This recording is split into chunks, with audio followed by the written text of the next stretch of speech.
Hello friends, എല്ലാവർക്കും classic ഫ്ലേവേഴ്സിലേക്ക് സ്വാഗതം. ഇന്ന് നമ്മൾ ചിക്കൻ വെച്ചിട്ടൊരു ഡോനറ്റിൻ്റെ റെസിപ്പിയാണ് ട്രൈ ചെയ്ത് നോക്കാൻ പോകുന്നത്. നല്ല സിമ്പിളായിട്ട് ഉണ്ടാക്കാൻ പറ്റുന്ന നല്ല ടേസ്റ്റി ആയിട്ടുള്ള ഒരു റെസിപ്പിയാണിത്. അപ്പോൾ റെസിപ്പിയിലേക്ക് കടക്കുന്നതിന് മുന്നേ ചാനൽ ഇതുവരെയും കാണാത്തവരുണ്ടെങ്കിൽ ഒന്ന് സബ്സ്ക്രൈബ് ചെയ്ത് സപ്പോർട്ട് ചെയ്യാൻ മറക്കരുത്. വീഡിയോസ് ഇഷ്ടപ്പെടുകയാണെങ്കിൽ ലൈക്ക് ചെയ്യാനും ഷെയർ ചെയ്യാനും ഒന്നും മറക്കരുത്. അപ്പോൾ നമുക്കിതിൻ്റെ ഇൻഗ്രീഡിയൻസ് ഒക്കെ ഒന്ന് റെഡിയാക്കി എടുക്കാം.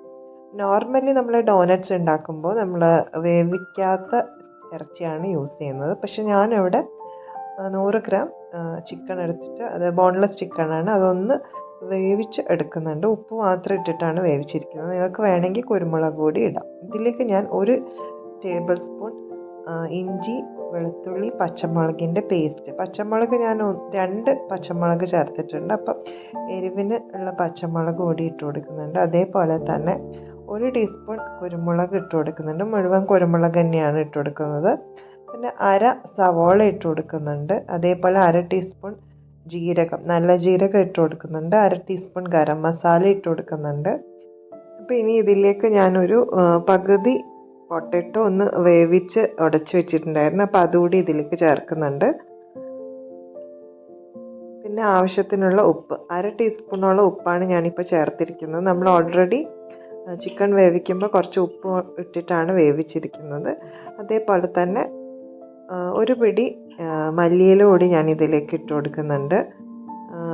അതേപോലെ ഞാൻ ഇതിലേക്ക് 1 ബ്രെഡ് സ്ലൈസ് കൂടി ഇട്ടിട്ട് ഇനി ഇത് നന്നായിട്ടൊന്ന് നമുക്ക് മിക്സിയിലോ അല്ലെങ്കിൽ ഒരു ഫുഡ് പ്രോസസ്സറിലോ ഇട്ടിട്ട് ഈ ഒരു രീതിയിലൊന്ന് അരച്ചെടുക്കണം. അരച്ചെടുത്ത മിക്സ് ഞാനൊരു പാത്രത്തിലേക്ക് മാറ്റുന്നുണ്ട്. ഇനി നമുക്കിതൊന്ന് ഒരു 1/2 അവറോളം ഒന്ന് ഫ്രീസറിൽ വെച്ചിട്ട് തണുപ്പിച്ചെടുത്താൽ നമുക്ക് ഷേപ്പ് ചെയ്യാൻ വളരെ എളുപ്പമായിരിക്കും. അപ്പോൾ ഞാൻ അതേപോലെ ഒന്ന് ഷേപ്പ് ചെയ്യാൻ വേണ്ടിയിട്ട് ഒരു 1/2 അവർ ഫ്രീസറിൽ എടുത്ത് വെക്കുന്നുണ്ട്. നിങ്ങൾക്ക് കൂടുതൽ സമയം ഉണ്ടെങ്കിൽ ഫ്രിഡ്ജിൽ വെച്ചാലും മതിയാവും. ഇതിപ്പോൾ ഫ്രീസറിലാകുമ്പോൾ പെട്ടെന്ന് തണുത്ത് കിട്ടാൻ വേണ്ടിയിട്ടാണ് ഫ്രീസറിൽ വെക്കുന്നത്. അപ്പോൾ 1/2 മണിക്കൂർ കഴിഞ്ഞിട്ട് ഞാനിതൊന്ന് ഫ്രിഡ്ജിൽ നിന്ന് പുറത്തെടുത്ത് വെച്ചിട്ടുണ്ടായിരുന്നു. അതിൻ്റെ കൂടെ തന്നെ കുറച്ച് ബ്രെഡ് ക്രംസ് ഞാൻ എടുത്ത് വെച്ചിട്ടുണ്ട് ഒരു പ്ലേറ്റിൽ. അതേപോലെ മുട്ടയും പാലും കൂടി മിക്സ് ചെയ്തിട്ട് അതിലേക്ക് കുറച്ച് ഉപ്പുകൂടി ഇട്ടിട്ട് ഒന്ന് മിക്സ് ചെയ്ത് ആ ഒരു മിക്സ്ചറും കൂടി ഉണ്ട്. അപ്പോൾ നമുക്ക് ഇതിൽ ഡിപ്പ് ചെയ്തിട്ട് വേണം ഇതൊന്ന് കോട്ട് ചെയ്തെടുക്കാൻ. അപ്പോൾ ഞാൻ കയ്യിൽ കുറച്ച് എണ്ണ പുരട്ടിയിട്ട് നമ്മുടെ ഈ ഒരു ചിക്കൻ്റെ മിക്സ് കയ്യിൽ വെച്ചിട്ട് നമ്മൾ കട്ട്ലറ്റൊക്കെ ഷേപ്പ് ചെയ്യുന്ന പോലെ കുറച്ച് റൗണ്ടായിട്ടാണ് ഞാൻ ഷേപ്പ് ചെയ്യുന്നത്. അധികം തിക്കായിട്ടൊന്നുമല്ല, ഒരു മീഡിയം സൈസാക്കിയിട്ട് നടുവിൽ ഒരു ഹോൾ ഇട്ട് കൊടുക്കുന്നുണ്ട്. നമ്മൾ വടയുടെ ഒക്കെ ഒരു ഷേപ്പ് പോലെ നമ്മൾ ഡോനറ്റ് ഉണ്ടാക്കുമല്ലോ. ഇനിയിപ്പോൾ കയ്യിൽ വെച്ചിട്ട് ആക്കുന്നില്ലെങ്കിൽ നിങ്ങൾക്കൊരു കുക്കി കട്ടർ വെച്ചിട്ടോ അല്ലെങ്കിൽ നമ്മുടെ നോസിലുണ്ടാവുമല്ലോ അതിൻ്റെ മറ്റേ സൈഡ് വെച്ചിട്ട് നമുക്ക് ഇതേപോലെ ഒരു ഹോൾ ഉണ്ടാക്കിയെടുക്കാം. എന്നിട്ട് ഇതേപോലെ മുട്ടയുടെ മിക്സിലൊന്ന് ഡിപ്പ് ചെയ്തതിന് ശേഷം ബ്രെഡ് ക്രംസിലും കൂടി ഒന്ന് മുക്കിയെടുത്തിട്ട് നമുക്കൊരു പ്ലേറ്റിലേക്ക് മാറ്റി വെക്കാം.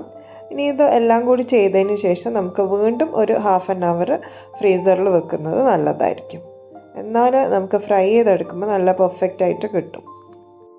അപ്പോൾ ഞാൻ എല്ലാം ഒന്ന് നന്നായിട്ട് കോട്ട് ചെയ്ത് വെച്ചിട്ട് ഇനി ഇതൊന്ന് 1/2 അവർ ഫ്രീസറിൽ വീണ്ടും എടുത്ത് വെക്കുന്നുണ്ട്, ഒന്ന് സെറ്റായി കിട്ടാൻ വേണ്ടിയിട്ട്. എന്നിട്ടാണ് ഫ്രൈ ചെയ്തെടുക്കുന്നത്. അപ്പോൾ ഇനി നമുക്കൊരു 1/2 മണിക്കൂറിന് ശേഷം ഞാനൊരു കടായി അടുപ്പത്ത് വെച്ചിട്ടുണ്ട്. അതിലേക്ക് കുറച്ച് ഓയിൽ കൂടി ഒഴിക്കുന്നുണ്ട്. ഒന്ന് ചൂടായി വരുന്ന സമയത്ത് ഞാനതിലേക്ക് ഈ ഡോനട്ട് ഓരോന്നായിട്ട് ഇട്ടിട്ട് ഫ്രൈ ചെയ്തെടുക്കാൻ പോവാണ്. നല്ല ചൂടിലല്ല, ഒരു മീഡിയം ഹീറ്റിലാണ് ഞാനിത് വെച്ചിരിക്കുന്നത്. അതേപോലെ ഞാൻ നേരത്തെ പറഞ്ഞ നമ്മൾ വേവിക്കാത്ത ചിക്കൻ ആണെങ്കിൽ ലൈറ്റ് നമ്മൾ ഡോനട്ടൊക്കെ ഫ്രൈ ചെയ്യുമ്പോൾ ഒന്ന് ചൂടായി വരുമ്പോൾ ലോ ഹീറ്റിൽ വെച്ചിട്ടാണല്ലോ കുക്ക് ചെയ്തെടുക്കുന്നത്. അതേ ഒരു രീതിയിൽ വേണം നമ്മൾ കുക്ക് ചെയ്യാത്ത ചിക്കൻ വെച്ചിട്ട് ചെയ്യേണ്ടത്. ബിക്കോസ് ചിക്കൻ നന്നായിട്ട് നമുക്ക് കുക്കായി കിട്ടണം. അപ്പോൾ കുറച്ച് ടൈം എടുത്തിട്ട് വേണം അത് ചെയ്യാൻ. അപ്പോൾ ഈ ഒരു രീതിയിലാകുമ്പോൾ നമുക്ക് അത്രയും ശ്രദ്ധിക്കേണ്ട ആവശ്യമില്ല. കാരണം എല്ലാ സാധനവും നമ്മൾ ഇതിലെടുത്തിരിക്കുന്ന പൊട്ടറ്റോ ആയാലും ചിക്കൻ ആയാലും എല്ലാം നമ്മളൊന്ന് കുക്ക് ചെയ്തിട്ട് തന്നെ വരുന്നതാണ്. അപ്പോൾ അതുകൊണ്ട് തന്നെ അതൊന്ന് ഫ്രൈ ആയി കിട്ടേണ്ട സമയം ആവശ്യമുള്ളൂ. അപ്പോൾ ഈ ഒരു രീതിയിൽ ചെയ്യുമ്പോഴായിരിക്കും നമുക്ക് കുറച്ചുകൂടി എളുപ്പം. ഇല്ലെങ്കിൽ അതിൻ്റെ ഉള്ളിലത്തെ മീറ്റൊക്കെ ഒന്ന് കുക്ക് ചെയ്ത് കിട്ടാൻ കുറച്ച് ടൈം എടുക്കും. ചിലപ്പോൾ പുറമേ അതൊന്ന് ഡാർക്ക് ബ്രൗൺ ആവാനും ചാൻസ് ഉണ്ട്. അപ്പം ഇതാകുമ്പോൾ ജസ്റ്റ് നമ്മളൊന്ന് പുറമേയുള്ള ആ ഒരു കോട്ടിങ്ങൊക്കെ ഒന്ന് നന്നായിട്ട് ബ്രൗൺ ആയിട്ട് വരുന്നവരെ ഒന്ന് വെയിറ്റ് ചെയ്താൽ മതി. അപ്പോൾ നമുക്കെല്ലാം ഒന്ന് ഇതേപോലെ ഫ്രൈ ചെയ്തെടുക്കാം.